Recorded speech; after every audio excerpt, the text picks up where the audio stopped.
Pakistani occupied Kashmir में इस वक्त बहुत ज़्यादा अनरेस्ट हो रखा है और उसकी वजह ये है कि आवाम सड़कों पर निकले हुए हैं। बढ़ती हुई महंगाई और बिजली की कीमतों में किए गए इजाफे के चलते पुलिस और जो प्रोटेस्टर्स हैं उनके दरमियान एक बहुत बड़ा कॉन्फ्लिक्ट यहाँ पे पैदा होता हुआ दिखाई दे रहा है। हालात इतने बुरे हैं कि पुलिस को आंसू गैस के गोले छोड़ने पड़े, फायरिंग करनी पड़ी, लोग जख्मी भी हैं। तो बजाय इसके कि वो उसको कूल डाउन करें, वो उसको मजीद जो है वो फ्यूल अप कर रहे हैं, ये कह के कि जी ये जो मुतालबे करते हैं ये गद्दार हैं। अवाम इस जाहिल, मैं हुकूमत को बुरा नहीं कहूंगा, आप लोगों का काम है यार। की है बजाय इसके वो ये कहते हैं कि नहीं, यहाँ पे जो प्रो पाकिस्तानी नहीं है वो तो है ही गद्दार, वो तो हम तो आप लोगों को बिल्कुल मिटा के नेस्तो नाबूद करके रख देंगे। तो ये जो स्टेटमेंट है ये किसी प्राइम मिनिस्टर की तरफ से या इस समय पीओके के अंदर पाकिस्तानी फौज के ऊपर बाकायदा पथराव हो रहे हैं। बाकायदा उसकी गाड़ियां, ऐसी ऐसी गाड़ियां फौज इस्तेमाल करती नहीं, बाकायदा बख्तरबंद गाड़ियां जो वो भी आग के हवाले कर रही। भीड़, इतना भीड़ पागल हो गई। पिछले तकरीबन 30-35 दिनों से ये आंदोलन बराबर चला जा रहा है। अब जो है पब्लिक की जो क्षमता होती है, सहनशीलता हो गई, वो जवाब दे गई है। इसी के चलते जो सिचुएशन, हालांकि इतनी तो कभी नहीं देखने को मिली, लेकिन फिर भी हम देखते थे हिंदुस्तान वाले जम्मू कश्मीर में जो देखने को मिलता था, आज वो बल्कि उससे कई गुना बुरा पीओके में हमें देखने को मिल रहा है। और जब लोगों को कहा जा रहा है कि तुम तो हिंदुस्तान के एजेंट हो, तो लोग खुद ही कह रहे हैं कि अच्छा ऐसा है तो तुमसे तो 1000 गुना अच्छा है हिंदुस्तान, और हिंदुस्तान जिंदाबाद के नारे तक भी वहां पर लगते हुए नजर आए। हैं पूरी चीज क्या है, पहले उधर हम चलते हैं। अवाम सड़कों पर निकले हुए हैं महंगाई को लेकर और कीमतें जो बढ़ी हैं बिजली की उसको लेकर। आखिर अवाम को वहाँ की जो गवर्नमेंट है इस वक्त की वो सुन क्यों नहीं रही है? ये जो एरिया है बड़ा सेंसिटिव है और हिंदुस्तान के साथ जो है लाइन ऑफ कंट्रोल के बिल्कुल नज़दीक है। फिर हालात इस नहज तक क्यों पहुंच गए हैं? इस वक्त वहाँ पे जो है वो इमरान खान की पार्टी के की हुकूमत है, जिसके प्राइम मिनिस्टर हैं जो इस सारी मूव को जो हो रही है इसको डील कर रहे हैं हुकूमत की तरफ से, जिसके बारे में वहाँ के जो बाखबर हल्के हैं जिनको आप कहते हैं इन्फॉर्म्ड सर्कल्स, उनकी ओपिनियन ये है कि वो इसको मैसअप कर रहे हैं। बजाय इसके वो इसको उन पे ब्लेम गेम के अंदाज में इसको ले रहे हैं, और बजाय मुतालबात का कोई जवाब देने के कि फॉर एग्जांपल जी बिजली महंगी हो गई तो उसकी वजह ये है, जैसे कि हर हुकूमत दुनिया भर में करती है, तरक्की याफ्ता दुनिया से लेकर दुनिया की मोस्ट अंडर डेवलप और इंतहाई पसमानदा मुल्कों में भी, उसके बजाय उन्होंने जो पहले जो है तासर दिया वो ये दिया कि ये जो एजिटेशन है इसको ऑर्गेनाइज ऐसे लोगों ने किया है जो हिंदुस्तान के एजेंट हैं, जिसका मतलब ये है कि ये गद्दार और गैर मुहब्बे वतन लोग हैं, और इसलिए इनकी बात पे बात ही नहीं हो सकती है। जो बात कर रहे हैं इनको आप सख्ती से निपटें, और जाहिर है कि वहाँ की जो जर्नलिस्ट बरादरी है उनका ये बार बार उन्होंने इस चीज़ पे इंसिस्ट किया है कि प्राइम मिनिस्टर जानबूझ के तो हालात को ख़राब कर रहे हैं, और उन्होंने एडमिनिस्ट्रेशन को बताया कि इनका सख्ती से इनसे निपटा जाए। उसमें फिर बैठ के बात की जाती है और लोगों को समझाया जाता है कि हमारा ये प्रॉब्लम है, ज़ाहिर है हमने मिलजुल के इस मुल्क में रहना है, हुकूमत किसकी है क्या है ये बातें चलती रहती हैं, लेकिन आपने एक कम्युनिटी के अंदर रहना होता है।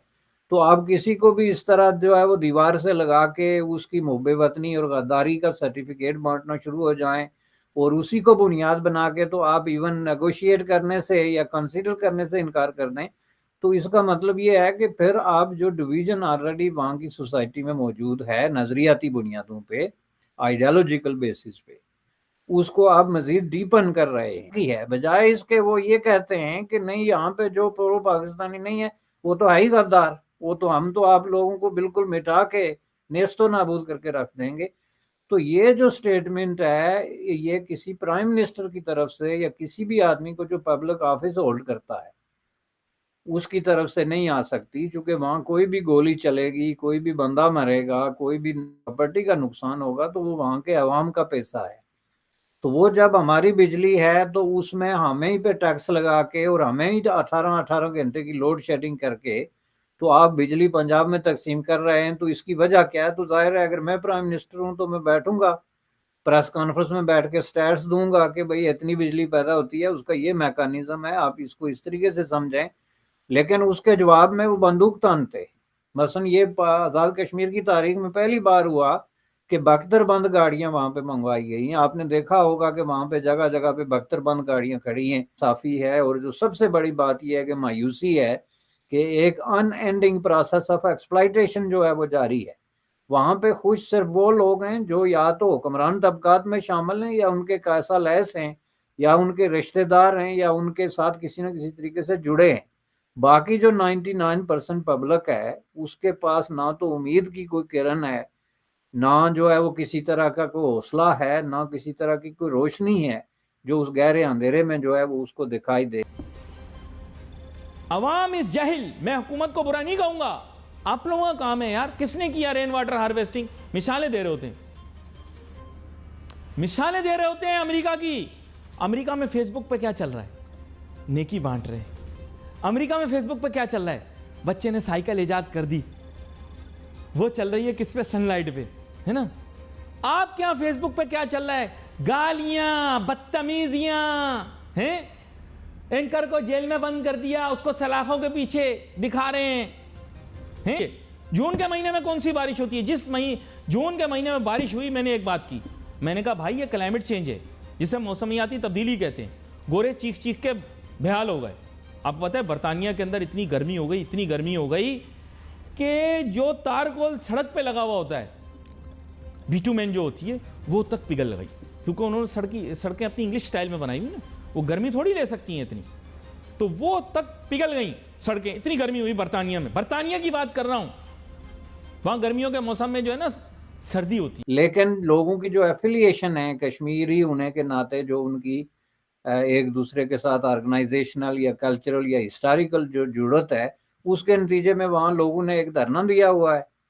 उस धरने को आप देखें तो आपको अंदाजा होगा कि लोगों के अंदर किस कदर अनरेस्ट है कि इस गर्मी में, इस तरह की डिफ़िकल्ट सिचुएशन में जो है वो इतने लंबे अरसे तक इतनी बड़ी तादाद में एक खाली जगह पे जो है वो लाइन ऑफ कंट्रोल के बिल्कुल साथ में एक जंगल टाइप ही आप समझ लें, अवाम के साथ इंसाफ, रोज़गार, ये गुर्बत, ये सारी चीज़ें जो हैं ये कंसिडर करनी पड़ेंगी। ये करने के बजाय उन्होंने अभी एक नया रवाज वहाँ पे शुरू किया है, वो बंदूकें तानने का रवाज है।